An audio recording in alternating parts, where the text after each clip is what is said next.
Pang Muin and Soryang began to observe Huiyin, not knowing what she had in mind. Even Pang Muin felt confused. Huiyin began to show a confident smile, and upon seeing this, Soryang's eyes filled with fear, and he couldn't help but sweat. He put his hand on his face and let out a sigh. He didn't know why his father-in-law had to say something like that at that moment. He remembered that in this world girls were called weed. Pang Muin crossed his arms and asked who was that other weed who supposedly had the ice jade. Soryang came out of his thoughts and his jaw dropped in surprise, leaving him in shock. Huiyin began to show a confident gaze. Showing a finger, she revealed that one of the 3 flowers of Murim was known as the Flame Queen Peony.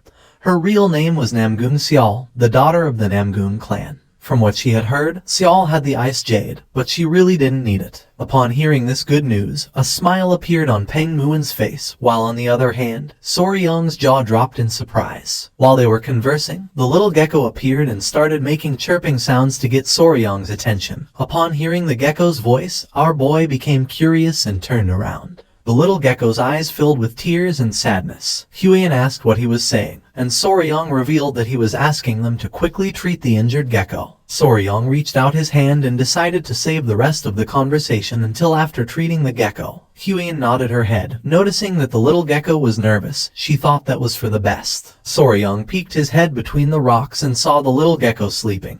He took her out of the nest and began to examine her carefully. The other gecko's eyes began to shine with concern. With a confused look, Huiyin remembered that geckos could cut off their own tails. She didn't know why it had held on until things had gotten so bad. With a sad expression, Soryang admitted that she was right, but also revealed that there were some geckos that weren't like that. Upon hearing this, Huiyin's eyes widened in confusion. When a lizard cut off its own tail, it was called autotomy, and depending on the species, the traits were different. Soryang began to observe the gecko carefully, remembering that there were some who could perform autotomy but couldn't regenerate. Some could both shed and regrow, and others couldn't do either of those things, so he couldn't assume anything and had to examine it properly. Soryang started to touch the gecko's tail. Once they confirmed it, they would find the detachment segment and press it with a finger to trigger the separation. Huiyin's eyes filled with confusion since she didn't know what that was. With a smile, our boy explained that although it seemed like the gecko's tail could be cut anywhere, in reality, the point where it breaks was predetermined. That was what they called the detachment segment. Huiyin was in shock since she didn't know much about geckos. Because they weren't poisonous, she didn't know how Soryang knew so much. According to her, this was amazing.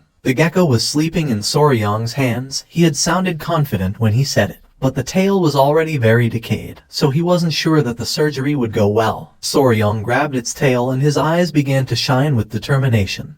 He had to try anyway since he was spicy Fabry. A few minutes later, Soryang and Huiyin began performing the surgery. Pang Muin, who was sitting on a rock, realized that this was taking longer than he had thought. With a serious gaze, he started staring at Soryang, and the little gecko began to emit chirps. A few minutes later, with the gecko sleeping in his arms, Soryang appeared. Lord Pang Muin asked what had happened to the gecko. Huiyin began to show a smile, while on the other side, with a joyful gaze, Soryang revealed that fortunately the surgery had gone well. As long as they took good care of her, she should be fine. Upon hearing this, the little gecko couldn't help but cry and show a grateful smile. Our boy sat next to the gecko and felt happy to see that he was so happy. Pang Muin's gaze fixed on our boy. The more he looked at him, the more incredible he seemed. The pair of geckos returned to the nest. Now that the surgery had been completed, Soryang and the others decided to stay nearby and monitor its condition for a few days. A few days later, with a curious smile, Soryang and Huiyin returned to the cavern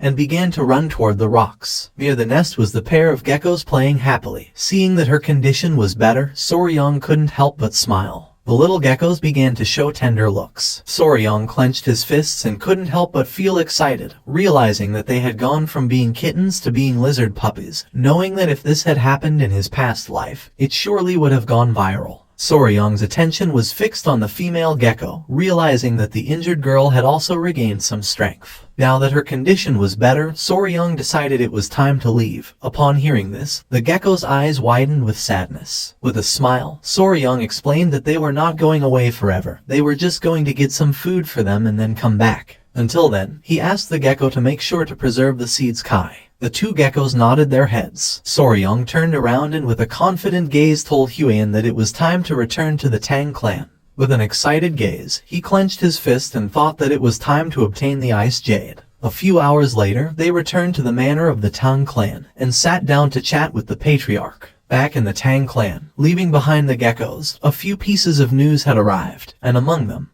without a doubt, the biggest incident had been the matter related to the blood cult. The patriarch interlaced his hands and with a serious gaze decided to speak about that matter. After the identity of a spy infiltrated in the Murim alliance was revealed, their warriors followed the owl that an assistant had raised. A man with a mustache hid behind a tree, and when he peeked out, his eyes widened in surprise and fear. The owl arrived at the hideout of the blood cult, which was filled with ninjas. Coincidentally, a squad had just returned to the Murim alliance, and they had sent them poison extracted from tiger-striped water snakes, which had played an important role when they raided the hideout. Showing a letter, the patriarch revealed that the leader of the alliance had personally sent a handwritten letter of gratitude. He was very proud of Soryong. With a forced smile, Soryong coughed. The patriarch asked if he had caught that mysterious gecko. He decided to stop by the toxic creature garden himself to see how it looked. Soryong began to sweat and with a nervous gaze mentioned that one could say they had half caught the gecko. Upon hearing this, the patriarch felt somewhat confused. Just then, with a serious expression, Huiyin decided to explain everything that had happened so far to her father. The patriarch put the cup of tea on the table.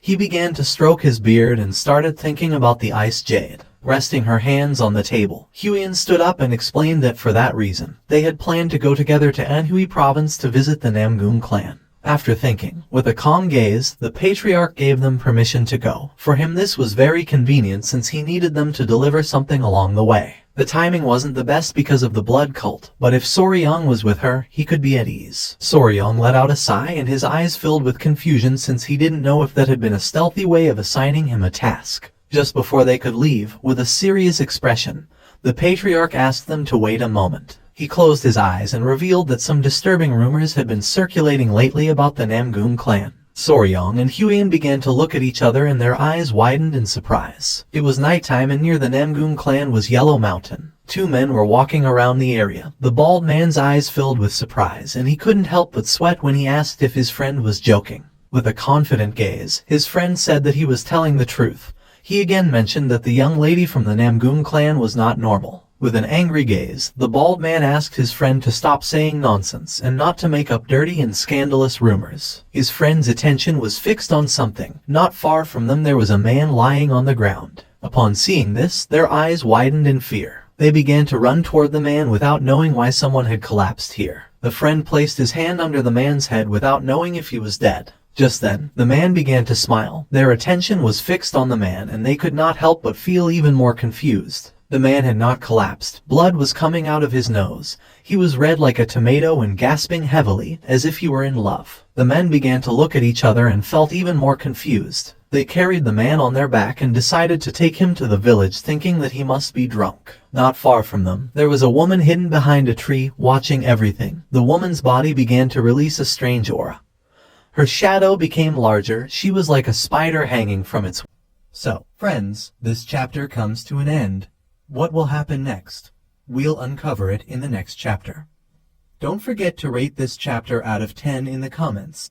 We'll see you in the next video. Until then, take care and goodbye. Don't forget to like the video and subscribe to the channel.